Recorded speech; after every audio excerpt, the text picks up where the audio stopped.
Well, a few years ago, Courtney called me and she said, hey, I've got this really good opportunity through work.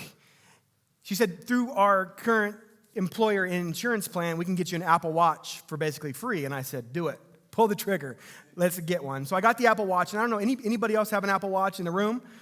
A couple of you guys, if you have an Apple Watch, you know it can do everything. Right? You can set your alarm. It tells you how many steps you've taken. It tells you how fast your heart is rating. Your heart is beating. I should probably check real quick. Too much caffeine. It'll tell you all kinds of things. It'll tell you when you need to be where you need to be. It'll let you play music. It'll do all kinds of things. And so I fell in love with it. I never took it off. But there was one day that I took it off for whatever reason, and I left it sitting down. And by the time I got back there, it was gone. And I was, as you can imagine, I was pretty bummed. And it felt really strange not having a watch on. Now, thankfully, I had some reward points from an old credit card I was able to spend and get a new one. Of course, I upgraded, right, as you should. But any of you that wear watches know if you take your watch off or you lose your watch, you just feel like a part of you is missing. Anybody feel that way? How do you guys tell time? Anybody tell time on your watch? A few of you here? How many of you use your phone to tell time? What happens when your phone is dead? You just feel lost, right? You have no idea. You don't know if you're spending your time well or you're wasting your time. And I think we realize that time is a precious commodity. The more that we kind of cycle through life, we realize that we can't make more time. The time isn't something that we can create. We can spend time or we can waste time. And so one of the questions I want us to ask today is, how are we spending our time? Are we spending our time well, or are we wasting our time? You know, there's 168 hours in the week. And so I'm going to go old school here and do a little whiteboard lesson. You guys in the back might not be able to see it. Let me bring it up a little closer. But I want you guys to think about, there's 168 hours in the week. So let's think about how we spend that 168 hours. You guys are going to realize quickly my handwriting is not very good. 168 hours in a week. But how do we spend our time? Well, I like to think of your time as in 3 buckets. You have 168 hours a week, but there's 3 buckets that you're spending your time in. What's the first one? Somebody, let's do a little audience participation. What's the first one? Sleep. Sleep is the first bucket. Now, doctors and psychologists say that we should sleep somewhere between 7 and 9 hours a night. So we're going to go in the middle and go with the good old 8. Now, let me ask you, show of hands, moment of honesty. Church is a place we can be honest, right? How many of you sleep 8 hours a night? Man, you guys are pretty good. This side of the room is really healthy. This side of the room, you guys got some work to do. How many of you guys are 7 hours a night?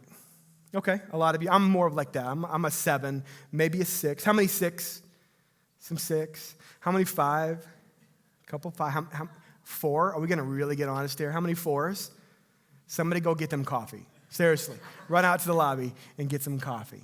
But we realize that we need sleep to recharge. Now, let's say that we can all be as good as this side of the room and we can sleep 8 hours a night. Let's do some quick math. 8 times 7, what is that? 56. Okay, 56 hours of our week spent sleeping, recharging, refreshing, cycling through crazy dreams, all of those kind of things, right? Now, what is the second category? The second bucket that we spend our time on outside of sleep? Work. Okay, so let's think about work. Now, if you think about work, what is the average work week? We say about 40 hours a week, right? Now, it can give and take. Some of you may be stay-at-home moms right now, and so you're working 1,000 hours a week. You're working 168 hours a week, right?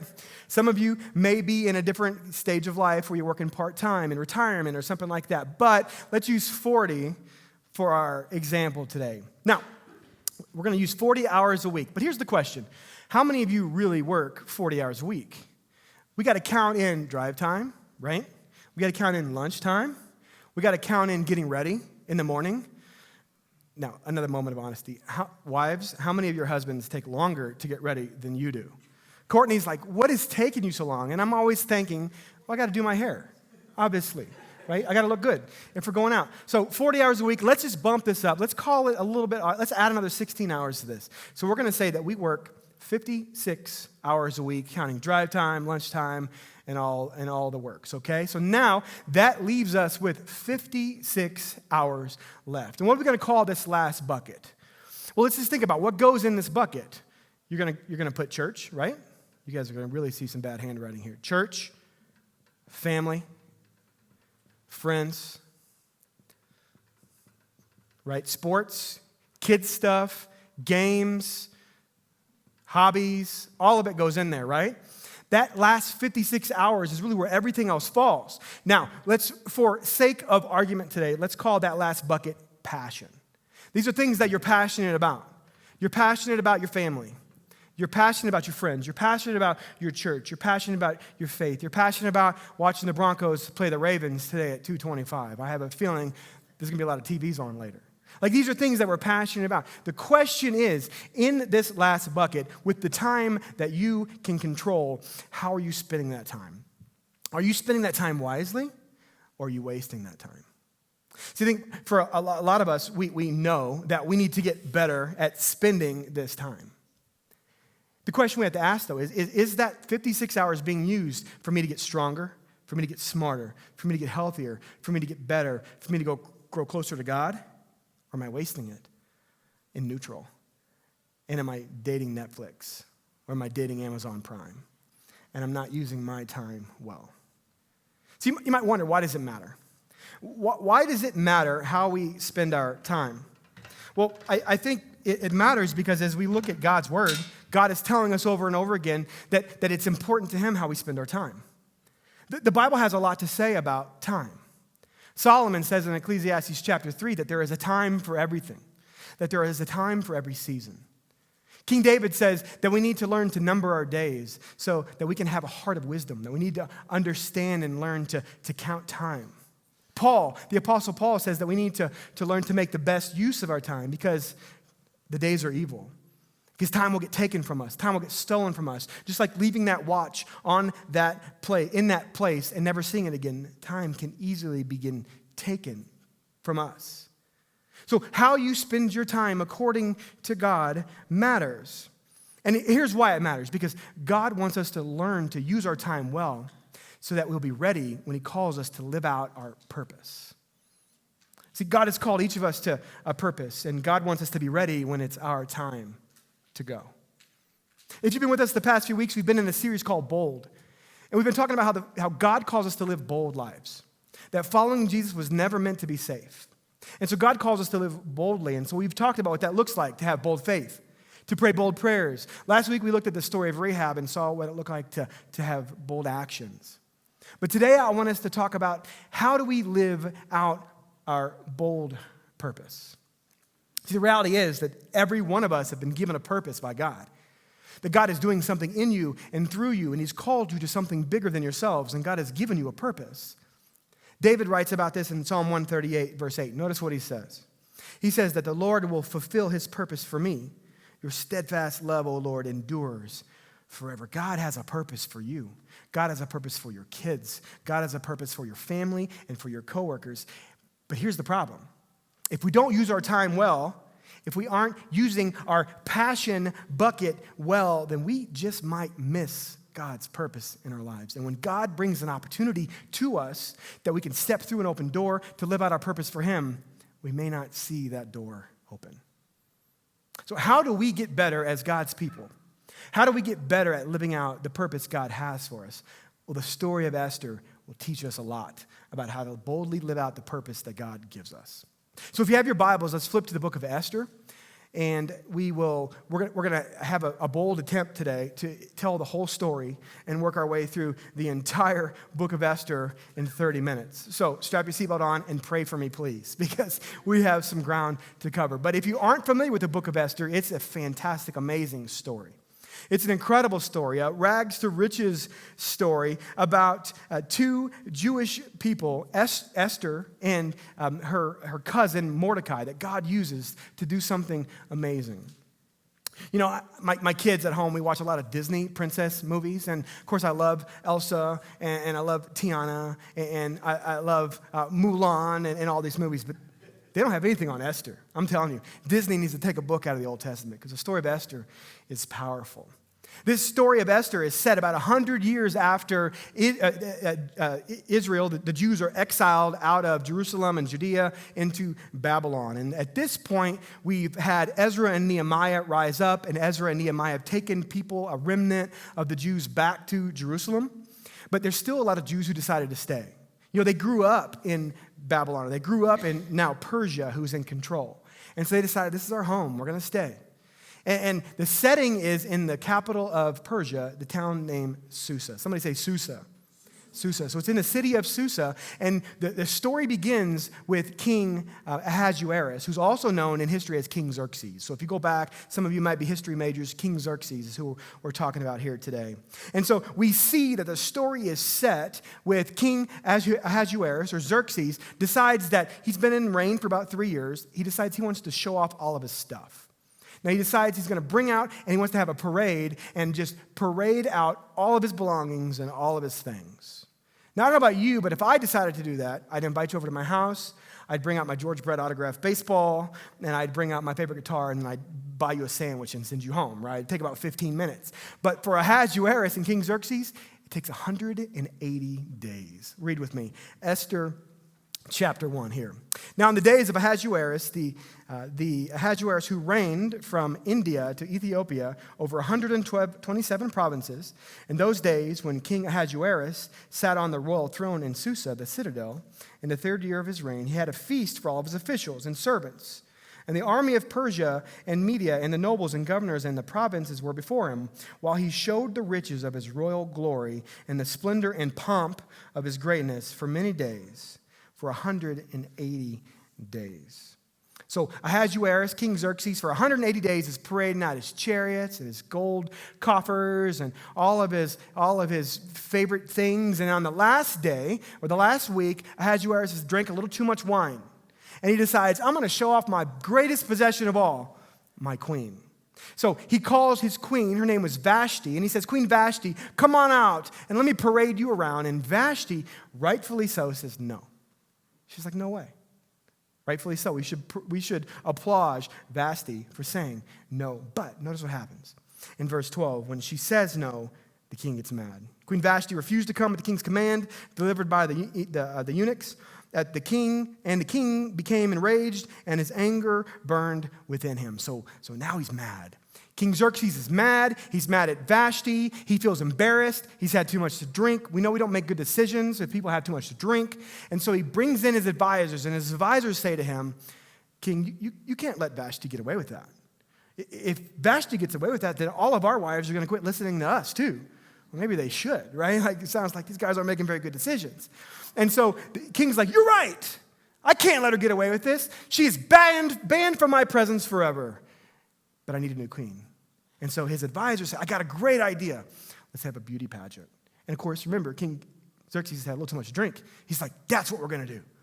And so they decide they're going to round up every beautiful unmarried woman in Susa and have a beauty pageant. So they start going around, they start finding all the young, beautiful women, and they bring them in to create this beauty pageant. And this is when we meet Esther. Notice, now we're over to chapter 2. Notice, enter stage left, Esther and Mordecai. Chapter 2, verse 5. Now there was a Jew in Susa, the citadel, whose name was Mordecai.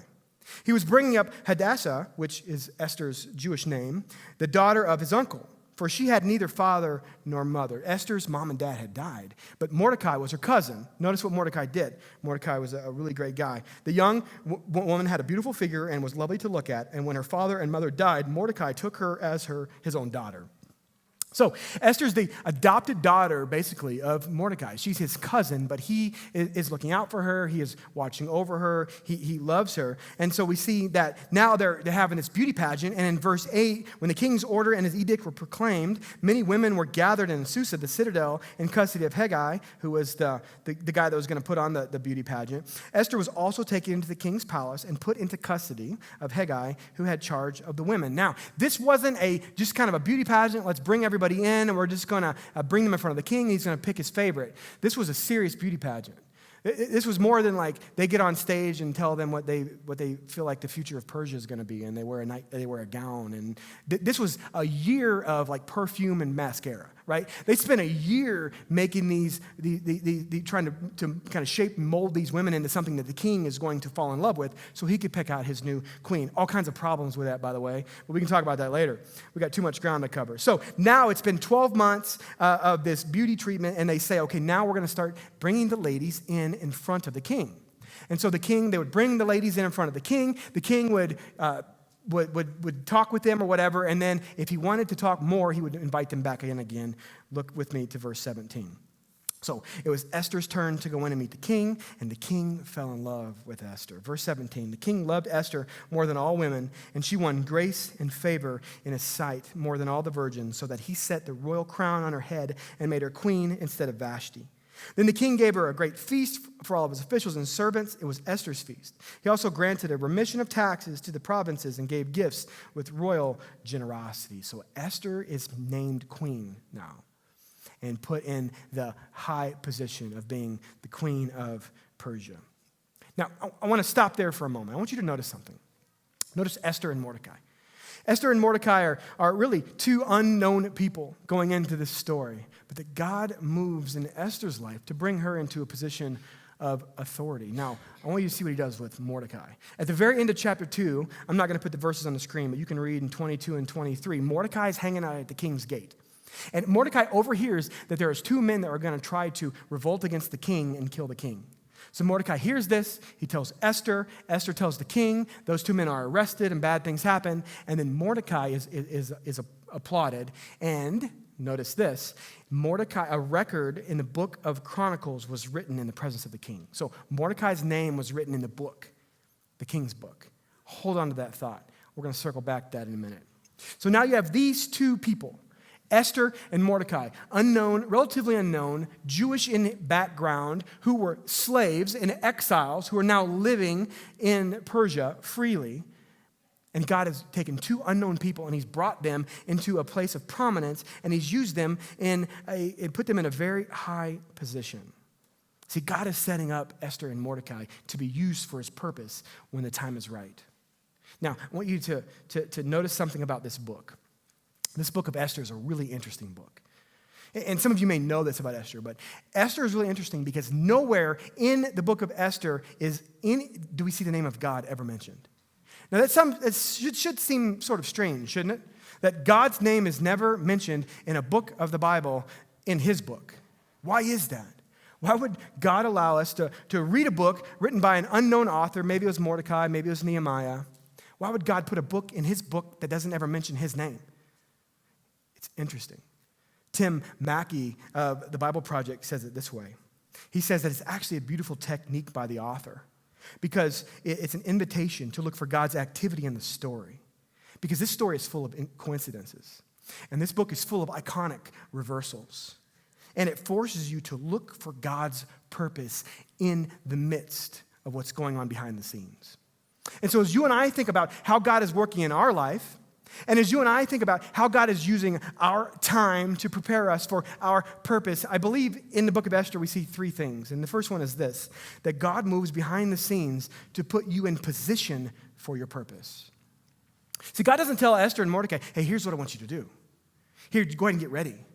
God works through the scenes through what looks like coincidences and iconic reversals to put Esther and Mordecai in position so one day they'll be able to live out their purpose. And this is normally how God works, isn't it? How many times in your life have you seen God move through a situation, but you didn't realize it at the time? You look back later and you're like, wow, God, I can't believe that I missed that. Like you move through that situation, you move through that relationship, you move through that interaction. And I didn't see it at the time, but wow, you've really worked through what looked like a coincidence. But really, forefront, there are no coincidences with God. What seems like a coincidence is often God just bringing things together for his purpose. I like the way that John Nelson Darby says it. This is great. He says this. He says, God's ways are behind the scenes, but he moves all the scenes which he is behind. Isn't that good?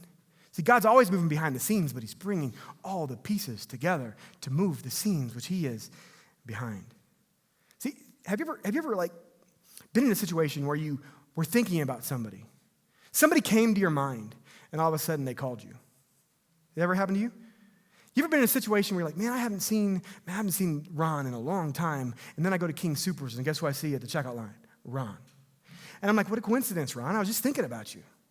But remember, God doesn't have coincidences. God is moving behind the scenes to put us in position for impact, to put us in position to live out our purpose. And so often, God is moving and interweaving things behind us that we just don't realize at the time. See, with God, there are no coincidences. There's actually a theological term behind this that I think we all need to be familiar with, and it's called divine providence. Somebody say that, divine providence. All right, let's try that again, providence. All right, that was better. Divine providence. And divine providence is the idea. It's the concept that God is in complete control of all things, and that through divine providence, God ensures that his purposes are fulfilled. So God governs the affair of people, the affair of his creation, the affair of everything through divine providence. And he works through the natural order of things. And so think about the story of Joseph, if you're familiar with Joseph in the book of Genesis. You have the story of this young man named Joseph, and Joseph, God allowed Joseph to be kidnapped by his brothers and thrown into a pit. God allowed Joseph to be sold into slavery to go to Egypt. God allowed Joseph to be falsely accused so that he would go into prison. God allowed Joseph to sit in prison for a couple of years so he could meet the king's men and interpret their dreams. God allowed that situation to work where Joseph would then be able to interpret the dream of Pharaoh. And then God used that situation for Joseph to become prime minister over Egypt. And God used that situation so that Joseph's brothers would come down during a famine to meet Joseph, reunite the family, and bring God's people into a safe place to save them from hunger in the middle of a famine. God worked through that ridiculous situation providentially, using hundreds, thousands of people, nature, all kinds of situations to set Joseph in place to make an impact. Joseph's purpose was revealed at the end. Joseph had no idea the entire time. God was moving behind the scenes. God works providentially in your life and mine. He's going to work providentially in the life of this church. God is moving behind the scenes. Probably my favorite verse to see how this plays out is from the book of Romans. Maybe the greatest chapter in the entire Bible, Romans chapter 8. And here's what Romans 8:28 says. It says this. It says, and we know that for those who love God, all things work together for good. For those who are called according to his what? Purpose. See, God is working out together all things for good. You may be going through a hard situation and a really tough time, but God's going to work that situation out for good. Because God is moving and he has a purpose for your life. And he's going to move behind the scenes. And this is what God is doing with Esther, and this is what God is doing with Mordecai, and we're not going to see it yet. Because what we think is happening is, wow, Esther is going to be in this beautiful place, this palace. She's going to be the queen. It's going to be great. That's God's purpose for her life. But no, God's purpose was bigger than that, way bigger than that. So this is what God is doing with Esther and Mordecai. And I want you to ask the question, is this what God is doing for you? How is God moving in your life? How is God moving behind the scenes? And I want you to ask yourself, who was somebody that God recently put you in touch with? Who was somebody that you maybe recently met and you guys hit it right off? Who is, or what was a situation? Maybe it was at work. Maybe it was in a friend circle where God has now moved and opened the door and you start to see a glimpse that God is doing something behind the scenes. God wants us to start paying attention. God wants us to start looking for that, to see how he moves. Could it be that God is setting you up for a God-sized opportunity, for a God-sized purpose? God loves to move behind the scenes. So enter now Queen Esther. Esther's not queen. But we see now in chapter 3 that there's a man by the name of Haman who is made number 2 in command. Now, Haman is a lot like the classic bad evil guy in the Disney stories. Think of Jafar, right? Bad guy. That's Haman. When I say Haman, think of that guy, right? I'm sure he had a goatee that kind of twisted at the end and all that kind of stuff. So enter Haman. Haman is a bad guy, but the king likes him, and so the king makes him number 2 over his entire kingdom. And what we see is that when Haman walks around now, Haman goes out and people praise him and bow down to him. So one day Haman walks out and Mordecai's standing at the king's gate. Mordecai's a Jew who believes in God. Mordecai's not going to bow to Haman. Haman's mad about it. Look here at verse 5. And when Haman saw that Mordecai did not bow down or pay homage to him, Haman was filled with fury. So Haman's mad. Haman finds out that Mordecai is a Jew, and that even makes him madder because Haman was an Agagite. And Agagite was someone who came from Canaan. And so you can probably imagine after last week's story how the Canaanites didn't like the Jews. And so he was set to kill Mordecai. But he was so mad at Mordecai, he didn't just want to kill Mordecai, he wanted to kill every Jew in Persia. So Haman goes to the king and he says, King, there's this people that don't bow down to you, that don't respect your laws. And the king, of course, probably drinking again, gets mad. What? Who are these people? And Haman says, give me permission to set a royal decree that all of these people can be killed. And the king gives him a signet ring. I think he was playing a little loose with the controls of the kingdom. Gives him a signet ring, and boom, this edict goes out across the entire land of Persia that on a certain day, all of the Jews can be killed. And if you kill a Jew, nothing happens to you. You don't get in any trouble. Forefront, the world was trying to kill God's people well before World War II. This dates back thousands of years. And so now we see that this edict gets sent out all over the kingdom, and Mordecai gets a copy. In chapter 4, notice what happens. Mordecai learns what's going on, and when he had learned that all this had been done, he tore his clothes, he put on sackcloth and ashes, and he went out in the midst of the city and cried with a loud, bitter cry. And in every province, verse 3, wherever the king's command and his decree reached, there was great mourning among the Jews, with fasting and weeping and lamenting. And many of them lay in sackcloth and ashes. And so Mordecai is distraught. Mordecai realizes that probably it was his actions that led to this onslaught against all of the Jews. And so Esther is keeping contact with Mordecai while she's in the palace. So Esther sends out her attendants to go to Mordecai. And Mordecai's in sackcloth and ashes, and he's looking like Gollum, right? He's just like, hasn't been eaten, and he's just feeling terrible. And so Esther's like, what's going on? And Mordecai tells her what happened. And in that moment, Mordecai looks at Esther. This is all through an attendant, of course. Mordecai tells the attendant who tells Esther, look, you need to go talk to the king. And you need to tell the king that he needs to stop this because all of your family members and all of our people are going to be killed. So Esther receives this news and she gets scared because she realizes what he's asking her to do. And so Esther responds back to Mordecai in chapter 4, verse 10. Notice what she says. Then Esther spoke to Mordecai through her attendants, and she said this, verse 11. All the king's servants and the people of the king's providences know that if any man or woman goes to the king inside the inner court without being called, there is but one law, to be put to death. Esther's like, if I walk in and talk to the king, if he doesn't call me, I could lose my life. I could be put to death. She says, but everybody's going to be put to death except the one to whom the king holds out the golden scepter so that he may live. But as for me, I have not been called to come in to see the king in 30 days. Esther's like, I haven't even talked to the king in 30 days. I can't just walk in there. If I walk in there, I'm probably going to lose my life. And we see Mordecai's response. It's one of the greatest verses in the entire Bible. Classic response. Chapter 4, verses 13 and 14. Notice what Mordecai says to Esther. Then Mordecai told them to reply to Esther, do not think to yourself that in the king's palace you will escape any more than all the other Jews. Saying, when the king finds out you're a Jew, you're going to die too. Same thing's going to happen to you. For if you keep silent, verse 14, relief and deliverance will rise from the Jews from another place. God providentially works. God's going to raise somebody else up. But if it's not you, then probably everybody in your house, including me, Mordecai, are going to die too. And who knows, notice this, the end of verse 14, and who knows whether you have not come to the kingdom for such a time as this. See, Mordecai says to Esther, Esther, all that has happened to you, you are now the queen. Could it be that you are in this position for such a time as this? This is the moment that God has been preparing you for. See, what we see in this story is that not only does God move behind the scenes to put us in position, but that God uses our process to prepare us for our purpose. That God is using our process to prepare us for our purpose. I want you to see something here. I want you to notice something about this. If we go all the way back to chapter 1, King Xerxes in the 3rd year of his reign, when he banishes Queen Vashti.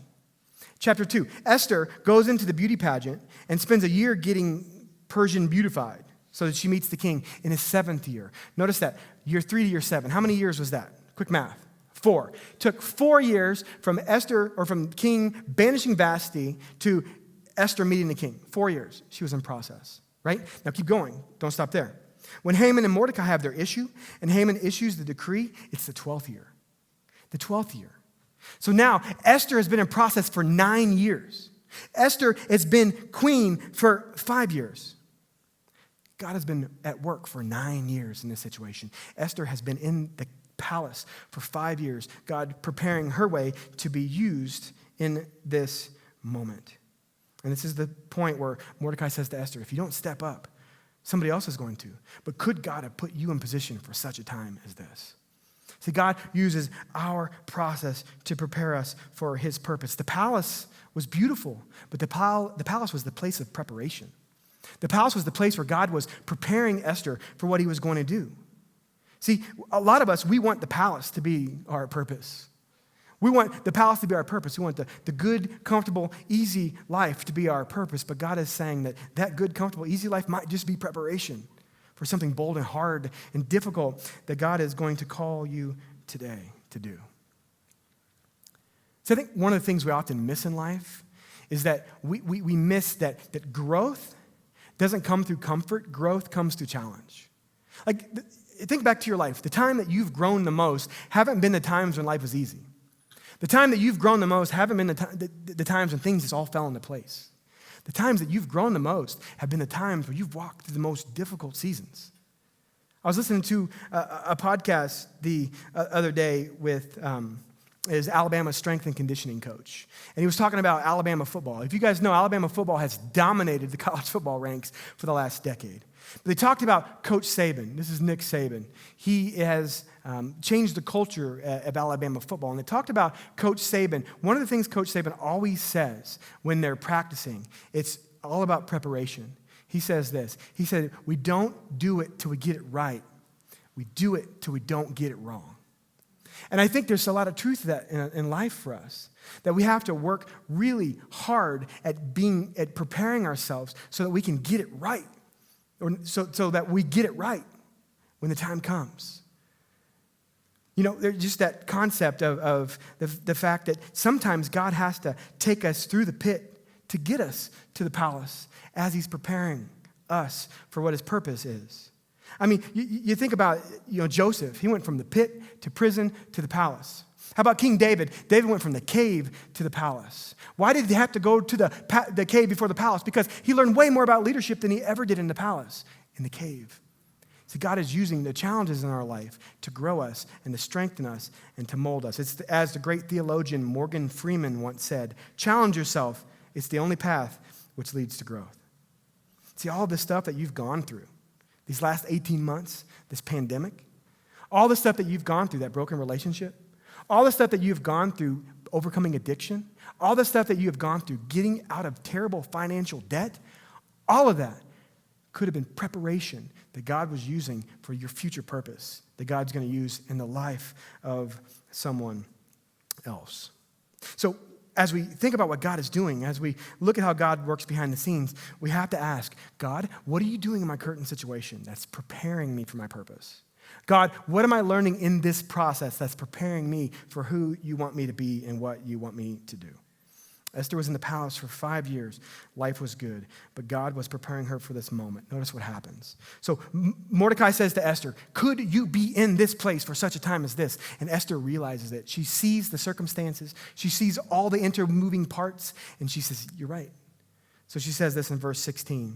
She says, go gather all the Jews to be found in Susa and hold a fast on my behalf, and do not eat or drink for 3 days, night or day. And I and my young women will fast, and as you do. Then I will go to the king. Notice she's like, I'm going to go pray and I'm going to go fast. I'm not going to pray and fast to decide if I'm going to go. God's telling me to go.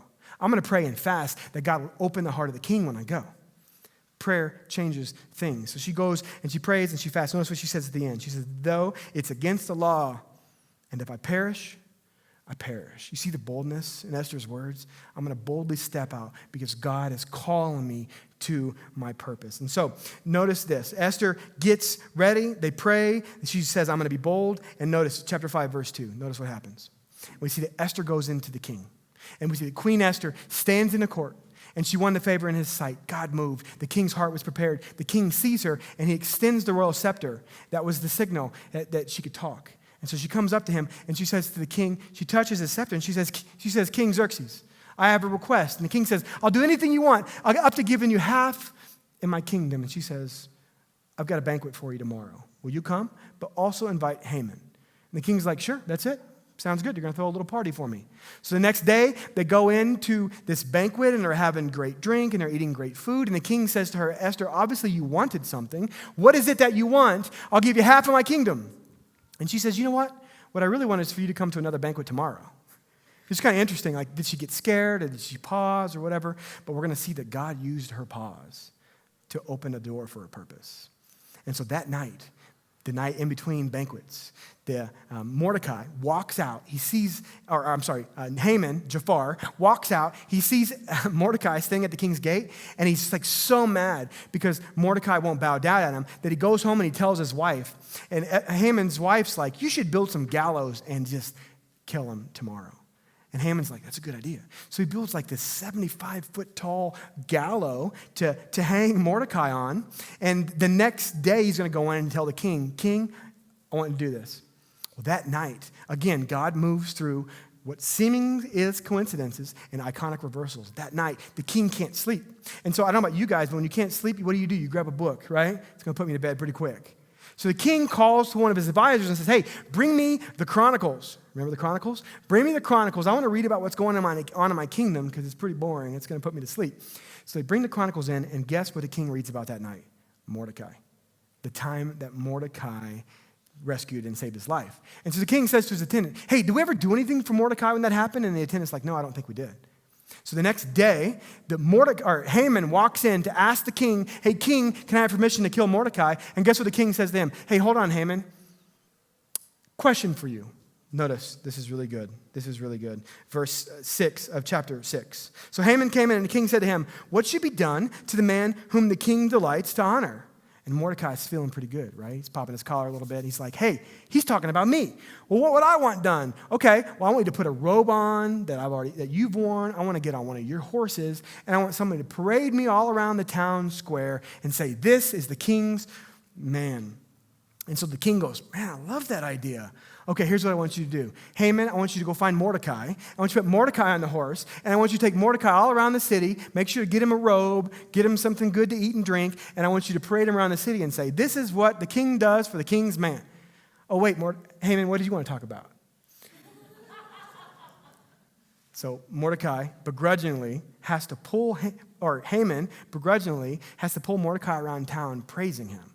And you can imagine this is the most unenthusiastic praise ever. This is the king's man. This is the king's man. So he does this, and so Mordecai is honored. Haman is humbled. Well, they go back in for the banquet, right? It's day 2 of the banquet. See, God is moving through this iconic reversal, and God is moving throughout these seemingly coincidences to prepare Esther for this moment to live out her purpose. So notice this. It's banquet number 2. And Esther, the king and Haman come in. And Esther gets bold and goes for gold. Notice this, chapter 7, verses 3 to 6. And then the king says, hey, what do you want to talk about? What do you want? And the queen says this. Queen Esther answers, if I have found favor in your sight, O king, and if it pleases the king, let my life be granted me for my wish and my people for my request. For we have been sold, and I and my people to be destroyed, to be killed, and to be annihilated.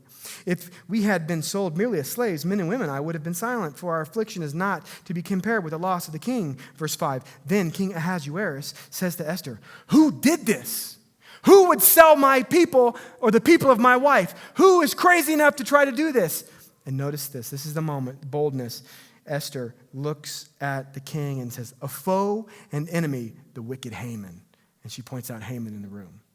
And in that moment, Haman was terrified because he knew what he had done. The king, I'm sure, flips his plate. He gets mad. He walks outside in the garden. He comes back in, and he finds Haman hanging on Esther, like, please, please, please. And of course, he's hanging on the king's girl. Like, that's not cool either, right? And so he's like, grab him. And they took him, and he was hung on the gallows that were built for Mordecai. And so we see that God has moved through this situation to give Esther the boldness to prepare her to speak out and to stand up. And we see Esther goes for it all in chapter 8, verse 3. Here's what she says. She says, then Esther spoke again to the king. She fell at his feet and wept and pleaded with him to avert the evil plan of Haman the Agagite and the plot that he had devised against the Jews. And the king says yes. And so at that point, the king issues a new royal decree. anyone who attacks a Jew on the day of Purim, which was the day that they were going to be, it was like the Purge. If you guys saw the movie The Purge, I didn't see it, but if you saw it, it's like the Purge. And so this is supposed to be on this day of Purim. If you attacked a Jew, the Jews could rise up and then they could actually kill your whole family, which is pretty terrible. But that was pretty much something to say, don't mess with the Jews, right? So we see that the day comes, the Jews rise up, the Jews succeed and prevail. And God used Esther to speak boldly, to step into her bold purpose, and to rescue her people. See, one of the things that God is telling us through this amazing story is that he works through the providence of broken people. He worked through the king, through Vashti, through Mordecai, through Haman, all to set Esther up, to boldly step into that moment and to rescue and save her people. And so as we close and as I invite the worship team back on stage, I want to end with this one last thought. It's this, that God's purpose for our lives is always greater than us. That God put Esther in this amazing position, but he did it because he put her in a position for something that was bigger than her. See, I think all of us in this room would agree and would say that we want our lives to count. That we want something that we do to count. We want our lives to matter. And so we want to say, God, how do I know when it's time? How do I know when the moment is right? How do I know when I can step out and be the person you've called me to be and to fulfill my purpose? And God says, you will know when the circumstances come together to reveal that I am calling you to do something that is bigger than you. See, God blesses us so that we can bless somebody else. We see that God promotes you so that you can promote others.